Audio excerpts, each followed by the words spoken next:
Senhor presidente, senhores deputados e senhoras deputadas, quero cumprimentá-los mais uma vez, cumprimentar a todos e a todas que acompanham a sessão, aqui presentes na Assembleia e também acompanham pelos meios de comunicação. Quero aqui registrar mais uma vez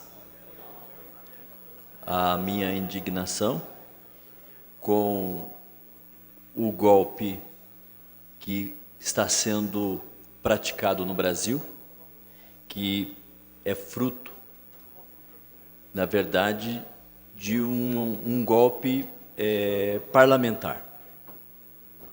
Já passou pela Câmara, no Senado a primeira votação já aconteceu, nos próximos dias teremos outras votações e nós observamos que, de fato, o que está acontecendo no Brasil é um golpe contra a democracia, um golpe que quer implementar no Brasil um plano de governo chamado de uma ponte para o futuro, que nada mais é do que a implementação do Estado mínimo este que já foi apresentado ao Brasil no governo Collor, no governo Fernando Henrique Cardoso e foi rejeitado pelo povo brasileiro.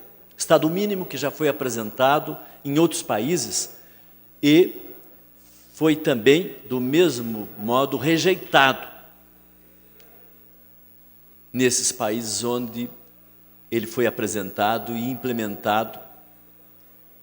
Isto retira direitos dos trabalhadores do Brasil inteiro.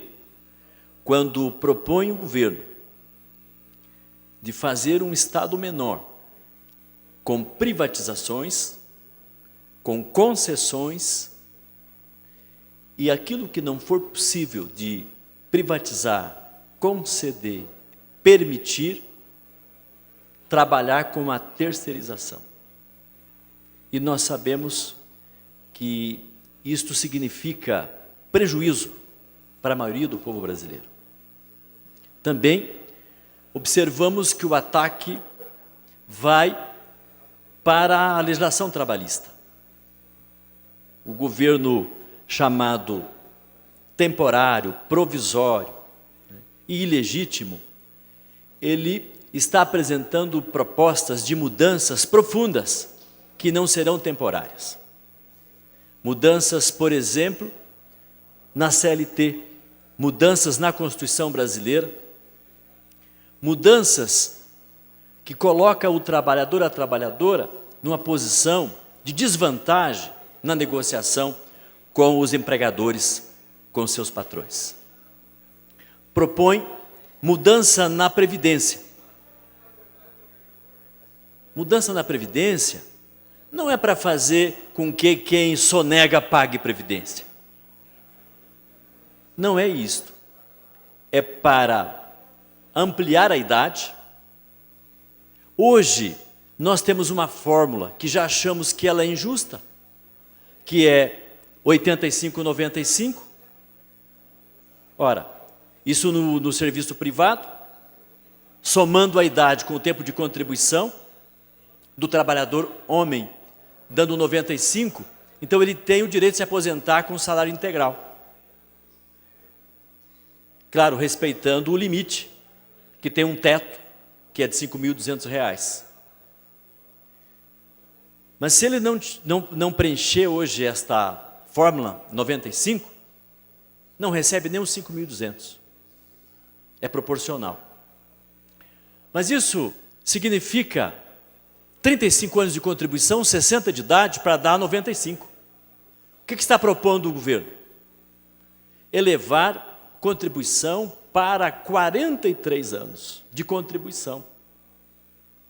65 anos de idade é a proposta inicial que o governo está pondo na mesa para o debate. 65 anos de idade para todas as mulheres trabalhadoras do Brasil, independente da profissão, seja agricultora, seja professora, seja médica. para os homens também, e com 43 anos de contribuição.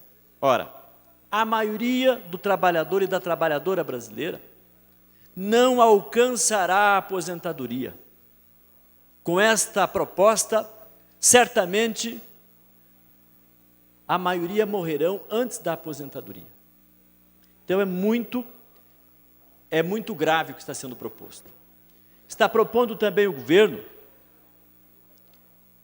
acabar com a obrigação de, no orçamento, ter percentual mínimo para a educação, deixar o prefeito à vontade para aplicar quanto ele quiser lá em Maringá, doutor Batista. Na saúde também.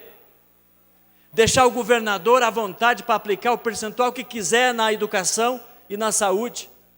Deixar o governo federal também liberado, o presidente da República, sem ter a obrigação de aplicar pelo menos 18% em educação.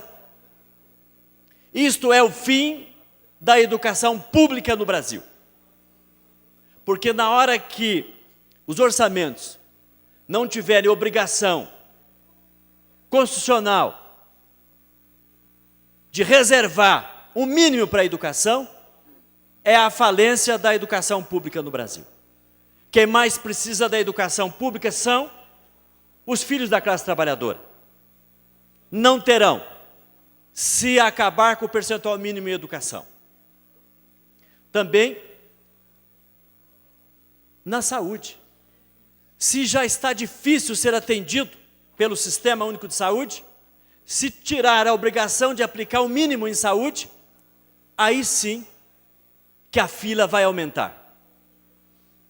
Também nós observamos que o governo Temer propôs fechar alguns ministérios, entre eles o Ministério da Cultura.